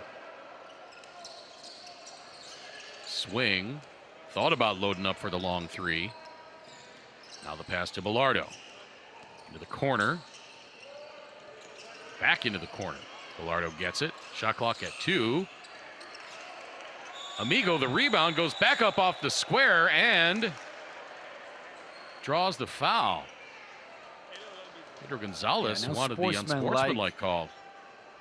And it looked like it was called. Referee right into the play, making sure nothing happened afterwards. You see here in the replay, Craig, on that rebound, just a swipe through right into Amigo's face. So good call indeed. Wind up, hit in the face. So it'll be 2 free throws plus the ball for Humacao. From my angle, I missed the swipe of the right elbow or the right arm by Caleb Wesson. And I think that's just out of frustration. Yeah, out of frustration indeed. Did not box his man out. And Amigo does a great job fighting for position down there. So obviously, he's a guy that knows his way around the basket. And he's using the mask already. And there seemed like there's blood. So the blood could either come from the hit or it could come from the mask, after he got hit. So the thing about for Humacao, though, is they get to substitute here and put somebody else on the line that might be even a better free throw shooter. You see there, right there, maybe perhaps the cut on his left eye, I believe. So Horton right there shooting the free throws, misses the first one. We'll take the second, and Humacao will have the ball to take it out of bounds at the half-court line.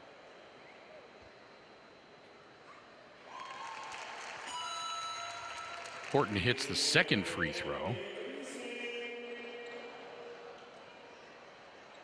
And you can't just pick anybody to shoot. It's not like a technical.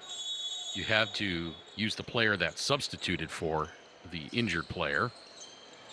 So Horton shot those free throws. Obviously, you would have wanted Swing or Bilardo to shoot, but Horton was the player that replaced Amigo. Swing has it stolen away. 62-49. Here's Polo for three, short, and nobody's there for the rebound. Here's Bikes. His first shot of the night misses, the rebound for Swing. And I'll tell you what, Craig, I got a little bit of challenge, you know, at least myself. Maybe I'm old school on this. 3-on-3 situation, you break your man down, you get to the key, and then all of a sudden, rather than going for a layup, you kick it back out for a three-point shot. I mean, if I'm the coach, I'm telling him to go straight up and go for the high percentage. Georgie Pacheco-Ortiz fades away from just outside the right elbow, and it's back to a 15-point edge, 1:53 to play, third quarter.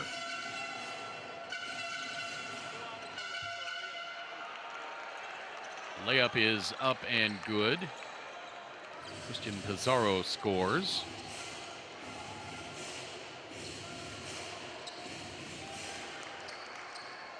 And Victor Mayagüez looks, I don't know if confused is the right word. It doesn't look like they're communicating offensively or defensively, but it just seems like they're kind of moving out there like ghosts. Yeah, and you know, when you play so many games in such a short stretch, you can have off nights like this, you know, and at the professional level, a lot of the times we hear that coaches can only do so much, you know, and we have seen Mayagüez tonight. They definitely look off track. They don't have any kind of sequences, and you see that on the reads, you know, on the decision making. That's where you can really get a grasp for if the guys are locked in, if the guys are focused, and definitely Mayagüez tonight does not look like they have that. So if you're Humacao, 146 to go here, 126 to go here, up 13, knock these two free throws down, close this quarter well, and hopefully blow this game out in the beginning of the fourth.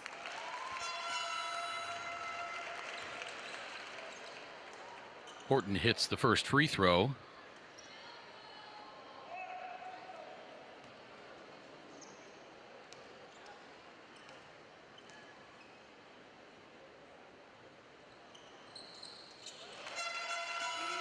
He gets them both, and he's got 7 now, 66-51.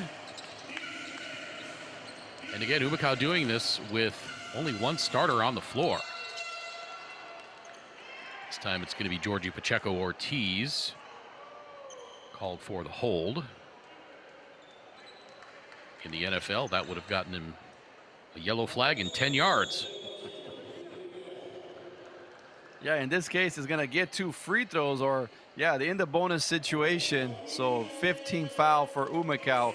Mayagüez shooting free throws throughout the last 116 of this quarter. So Tyler Polo will go to the free throw line.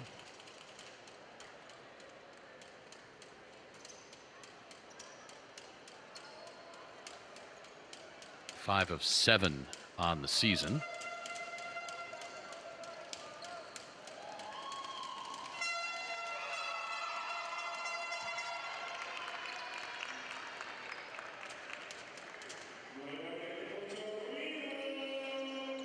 Once again, next game for Humacao is Friday, June 3rd against Carolina. Next home game is going to be next Tuesday, June 7th against Bayamon. 3 on the way from Georgie, no good. Rebound to Ruiz. Inside of a minute to play, third quarter. 14-point spread in favor of Humacao. Luis Colon goes up, and he hammers Enrique Ramos. Oh, man. And if you're going to foul a man underneath the basket, that's exactly how you foul. Give him no chance to be able to go up with it, you know. And I think so, too, Craig. It's important that you see, for those who have tuned in with us, perhaps here in the second half, as we see that Mayagüez has their players with Corky behind the name on the jersey. You know, Corky was a legend for the Mayagüez team.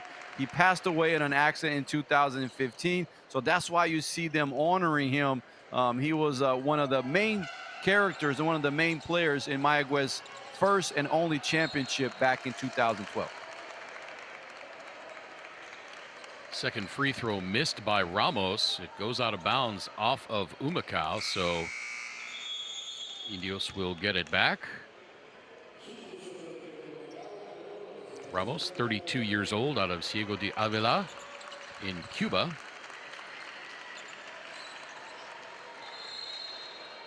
And Jordan Swing getting a well-deserved rest so he can come out in the fourth just like he did in the third.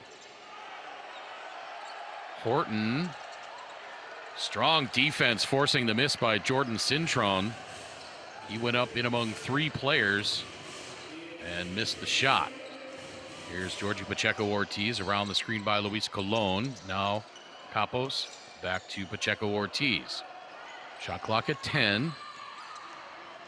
Pacheco-Ortiz, a little hesitation move, has his shot blocked. I don't think Pedro Gonzalez was real pleased about that. And then Luis Rivera commits the foul. And I wouldn't be either, you know, a challenge at the rim, but I would be even more frustrated about that foul given up afterwards. See right there, I don't even know about that call. It looked like the ref kind of prejudged it as Luis Rivera was coming through, but he actually had his hand up. So again, these are the transition fouls that you got to know if your team is in the bonus situation or not. In that case, Humacao just giving 2 free throws easily for Mayagüez. Lead down to 11. 16.9 to play, third quarter.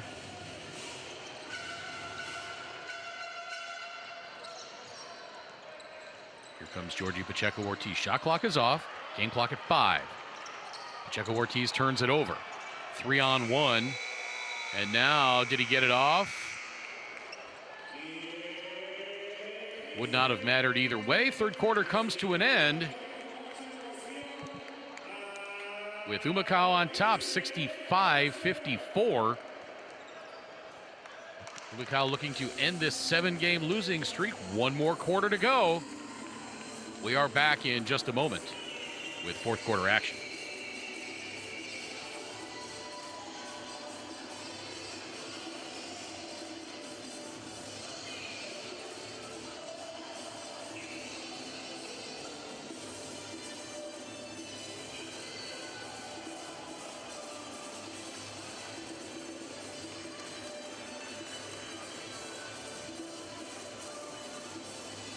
Ahora se puede con un préstamo personal de la Cooperativa Oriental. Ponte al día con tus metas financieras con un cómodo pago mensual que tienes hasta 90 días para hacer el primer pago. Llama al 787-418-2021. Cooperativa de Ahorro y Crédito Oriental, la alternativa de todo un pueblo.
Welcome back to Coliseo Marcelo Trujillo Panisse in Humacao, where the host Grises lead Indios de Mayagüez 66-55 through three quarters. Humacao, as you see, has taken the rebounding advantage back. As we look at some of the individual numbers, Jordan Swing with 19 points for Humacao. Darian Spotsville, 7. Gabby Bilardo, 9. Kimaj Parker Rivera, 8. Daniel Amigo, 4. Georgie Pacheco-Ortiz, 6. Ken Horton, 7. Luis Rivera, 3. Alexander Capos, 3. For Mayagüez, Caleb Wesson has 14. Jayshawn Page, 12. Jordan Cintron, 4. Jared Ruiz, 10.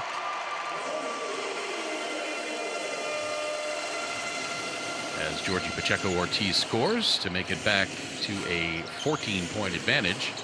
Tyler Polo has 2. Christian Lopez has 5. Enrique Ramos 1. They've credited 2 points to Melson Barham, but he is no longer on the roster.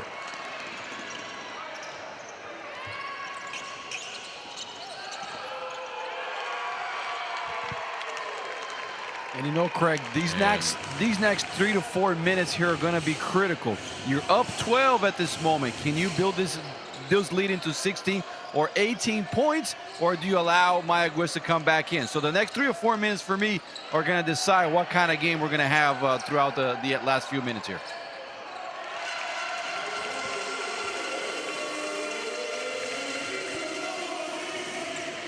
And once again, Timaj Parker Rivera with a nice unselfish play, got his man up in the air and just found Calpo down low.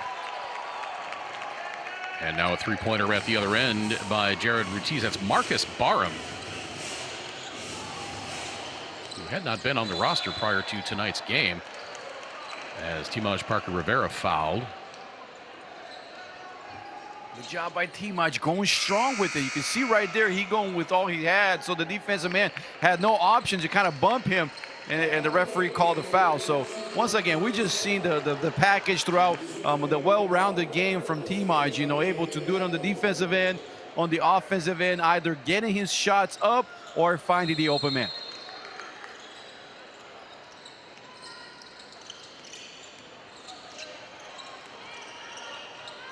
Here's Bilardo.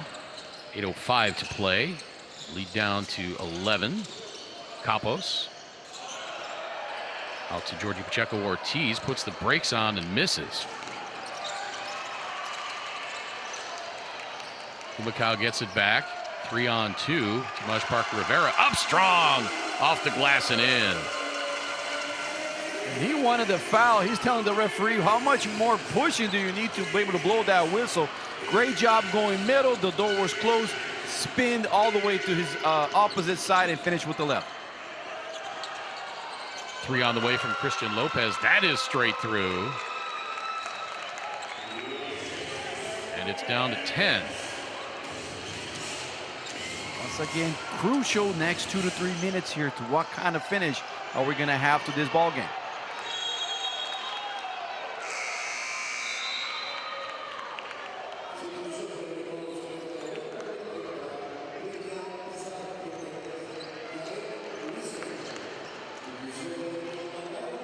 Talk about finishing the ball game, Craig. Coach Pedro Gonzalez gets Jordan Swing back into the court, because you know he's the man that can finish it for you. Bilardo finds Swing underneath, hits the backboard on his way up, but he draws the foul. And a beautiful design play. Sorry there, Craig, just to complete, they drew all the action to the top of the key and allowed kind of like a back door screen from Swing from the top all the way, kind of like an alley-oop play towards the rim. Beautiful design offensive play. And that's not usually a guy in Jordan Swing that you'd expect getting a backdoor alley-oop type play. Yeah, and what happens though is because the defensive man has to play up on Jordan Swing because he's a guy that can score from the outside. So you got to honor that. You got to respect his outside play, which allows for a backdoor screen that's going to have lots of room on the other end. Swing hits both free throws, and the lead is back to 12 with 7:05 to play.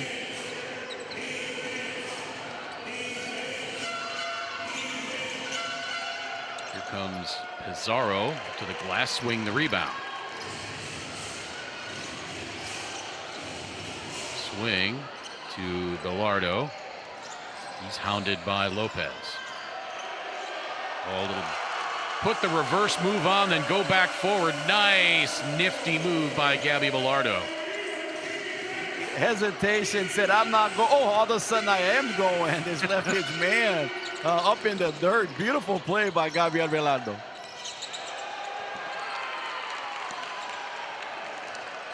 Nice take there by Pizarro. He wanted a foul call, and Humacao's got a 5-on-4. Parker Rivera for Alexander Campos, and he goes up and jams it home with 2 hands. And that's what the 5-on-4 will get you. Yeah, make the right reads, draw the man to you, that somebody's going to be open. Obviously, you are outnumbered. A no call on the other man slow to get up, and Humacao took advantage. Yeah, I mean, if you're Christian Pizarro, yeah, you didn't get the call, but don't leave your team out to dry defensively. A 5-on-4, that resulted in an easy dunk. Bounce pass back to Campos. Now back out to Bilardo. Swing. Shot clock at 4. He launches the 3, a little too strong. Rebound back tap. Taken out of there by Timaj Parker Rivera. That was a nice back tap by Darian Spotsville. That's right. How important that is, man. Those are the type of play that sometimes don't go in the stat. That one will with the offensive board, but Spotsville just doing it on both sides on the floor as we got a little bit of too much action going on here. So referees coming into play. We don't want to see no punches thrown. Definitely that's not what this is about. That's frustration by Christian Pizarro. Jordan Swing came away with the offensive rebound. Pizarro showing the frustration, went after Jordan Swing. Swing kind of pushed him away, and then Pizarro went after Swing again. I think he even threw a punch there. So there's the offensive rebound. Swing comes away with it. Pizarro kind of swipes at Swing after the whistle, and then Swing took offense to that. So let's see how this is adjudicated. Our officials again, Angel Martinez, the lead official.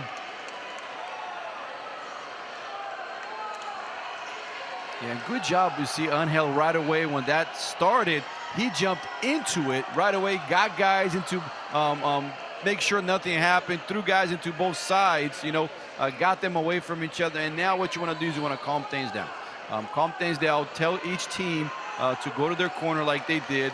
They're going to have a huddle here, and they're going to go to the screen. Go to the screen to see exactly what happened here. What kind of extracurricular activity and who was involved and what kind of degree they were involved in. So, sometimes shoving and a little bit of mouth talk is acceptable, but definitely you don't want to see no swings, no punches being thrown. That's when things get out of hand, and I would expect the player from Mayagüez here definitely to get kicked out of this game.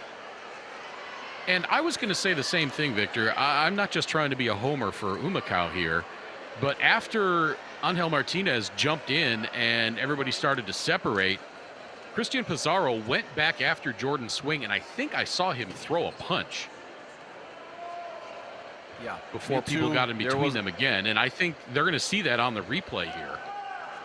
But an excellent job, I think, by not only the officials, but the other players on the floor to calm things back down.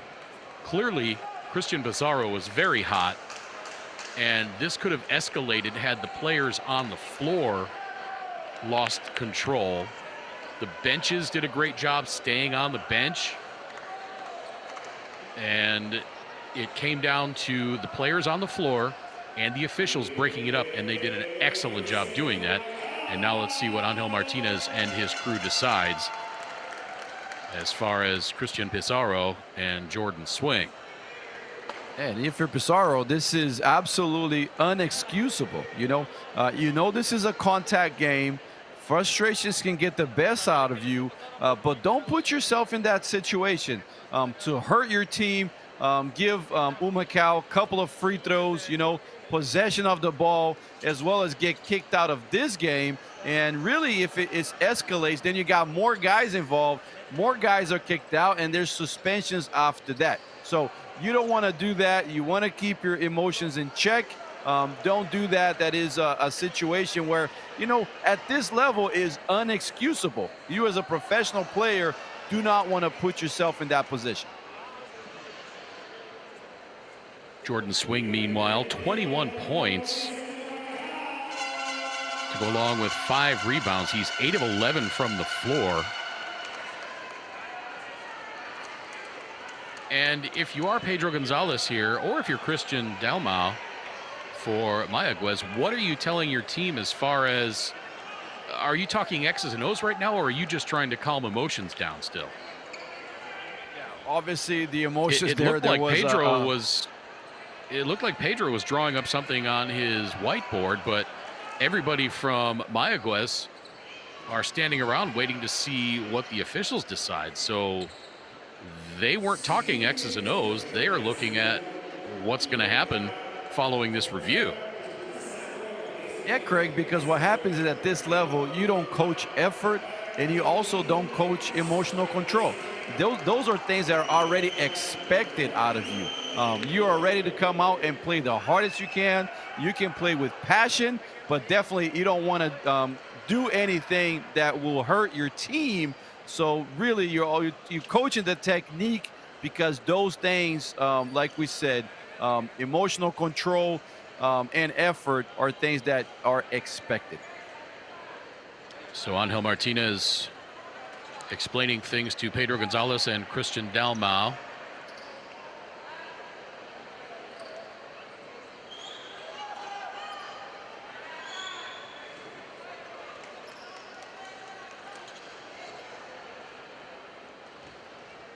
Interesting enough, you see Dalmau actually having quite an argument. Let's see what the referee called it. And I don't think in this situation that they need to equal, because obviously the one that was the aggravator, or the one who escalated the situation, was from the Mayagüez side.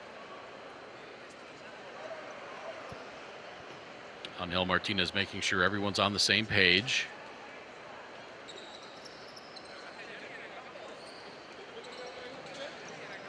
Can't quite hear what they're saying.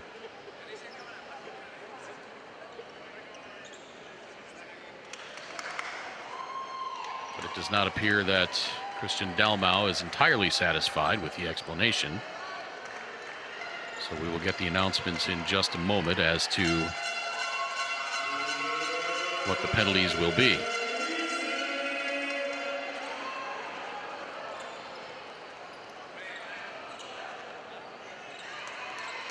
The announcer will let us know here. See if we can capture and that's what the public address announcer is getting from the official, so he can announce it to the crowd. So it looks like Jordan Swing's going to the free throw line.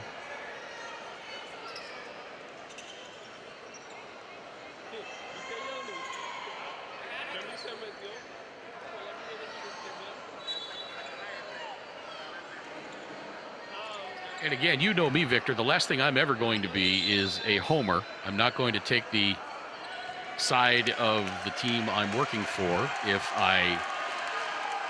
they're wrong. But in this case, I think the greater offense was committed by the Mayagüez player. Yes, it was. If anything, you could argue a technical foul on Jordan Swing for stepping into the man's face. But there is absolutely no excuse. As you see there, it does seem like he's getting kicked out of the game, because you do not want to be throwing punches whatsoever. And I'm wondering also if they were looking at the video to see if anybody came off of the Mayagüez bench, because it looked like there was some gesticulation by the officials toward the Mayagüez bench. I'm not sure if he was telling them, okay, it's all over, just sit down, or what. At any rate, Jordan Swing to the free throw line, hits the tee.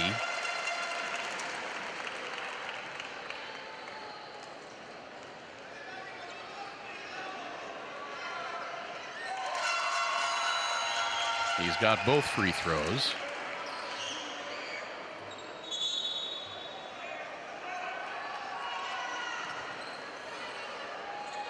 That's two, most likely two more. So I'm also trying to understand here what that call was. If we see him walking off the court, walk of shame at this point.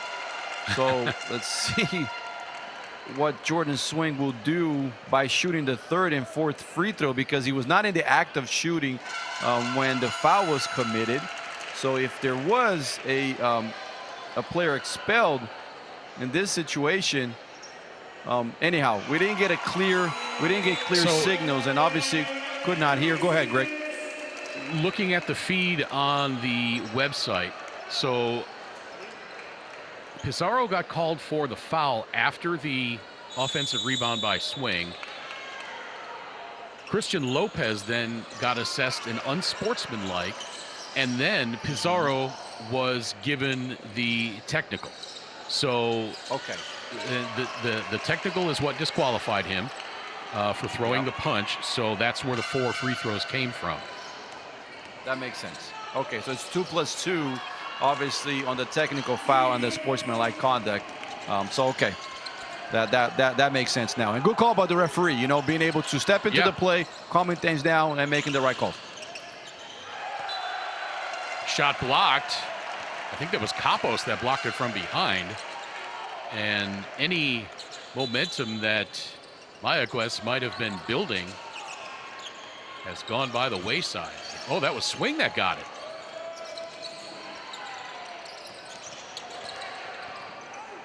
Here comes Wesson. Faked the 3, missed the shot. And Spotsville is going to get called for the foul. And what about this defensive game from Spotsville? Obviously, they're being able to call for the foul, but look at this. As soon as the ball go up, doesn't give up on the play. Challenge upstairs, just a little bit late on it, but great job by Spotsville here tonight. Well, I tell you what, I'm not so certain Caleb Wesson couldn't get called for the offensive foul for the clear out with the off arm. Yeah, it kind of looked like when he was going up with his left, that right arm, rather than protecting, kind of extended a little bit. I agree with you there.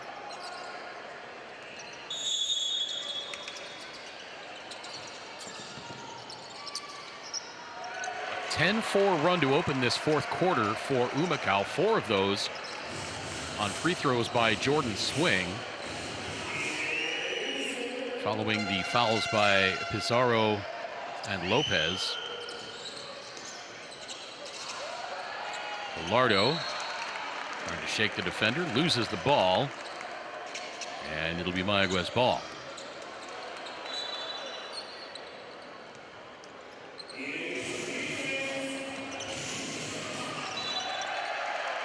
And that's a backcourt violation, yeah. And that's just how the night has gone for Indios. They have just not been in sync all night long. And it translates with the 60 points, 67 points up in the scoreboard.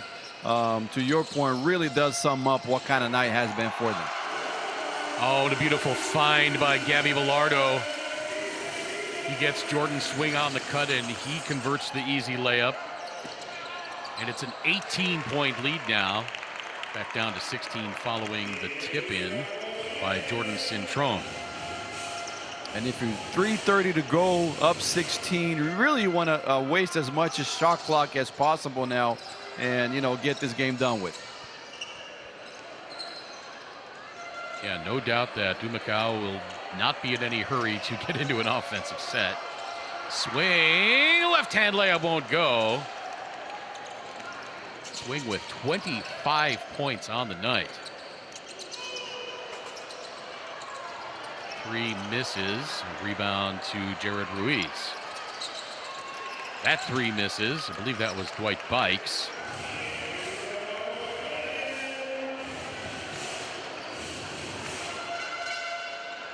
Seven of 19 from three-point range for Mayagüez in this game. Humacao 9 of 19. Shot clock at 5. Bilardo, right elbow, into the corner. Spotsville for 3. Rebound, Timaj Parker Rivera. I think he dribbled it on the baseline before saving it, so that's going to be Mayagüez ball. And I wouldn't be surprised, Greg, if in a couple of possessions here we'd see the Blanchers clear out and the starters really leave this game, because with 2:26 to go and a 16-point game, this looks like it is in the bag for the Humacao team. Like to see Swing maybe get 3 more and hit that 30-point mark. He comes away with it.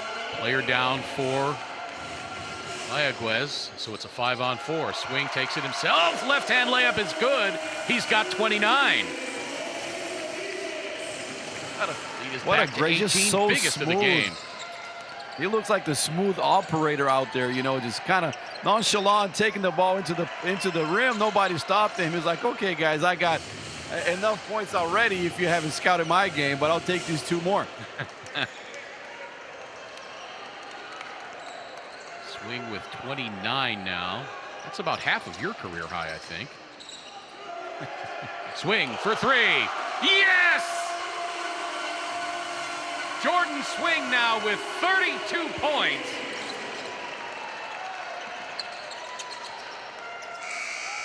And Jayshawn Page answering at the other end. And Jordan Swing will have a seat with 32 points. Huge round of applause for the 31-year-old from the University of Alabama, Birmingham, averaging 14.7 points per game on the season. Missed a couple of games and then was slow coming back from the injury, but he appears to be back at full throttle. Man, what a basketball player he is. The man can put the ball on the floor, get to the rim, find open guys, knock down the three-point ball, knock down his free throws. If you Pedro Gonzalez, how happy are you to see this outing from Jordan and to see him healthy once again? Caleb Wesson hits the three-point basket. On the floor now for Humacao, it's Darian Spotsville, Melvin Millet, Luis Rivera, Alexander Capos, and Luis Colon. Inside of a minute to play, 45 seconds to be exact.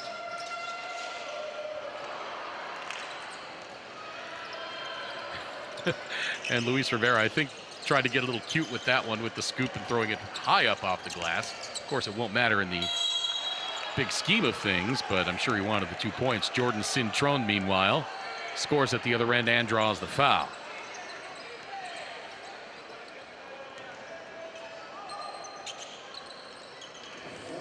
Alexander Capos playing some nice minutes tonight. About 17 minutes in this game. He's got 7 points, 3 rebounds, couple of blocked shots. And with his height, certainly altered a couple of shots. I think he's got a couple of steals as well. Stat page showing him with just 1 steal.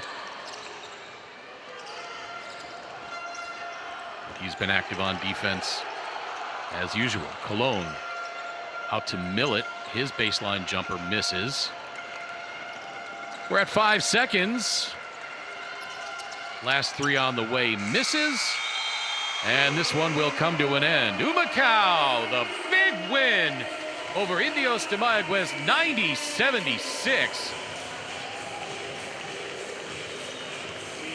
And that puts an end to that 7-game losing streak as Humacao raises their record to 6-11.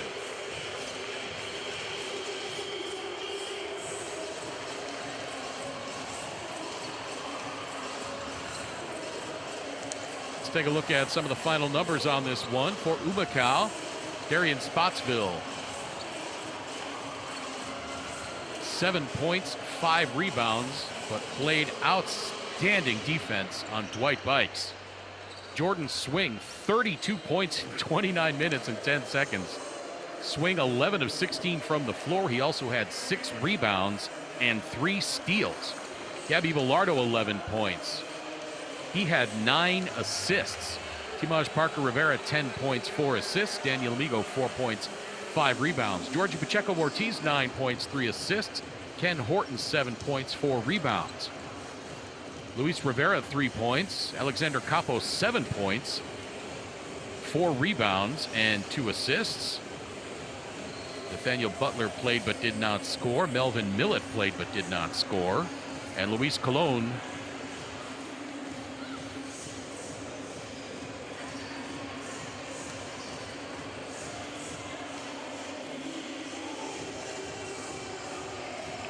And you know what, Craig?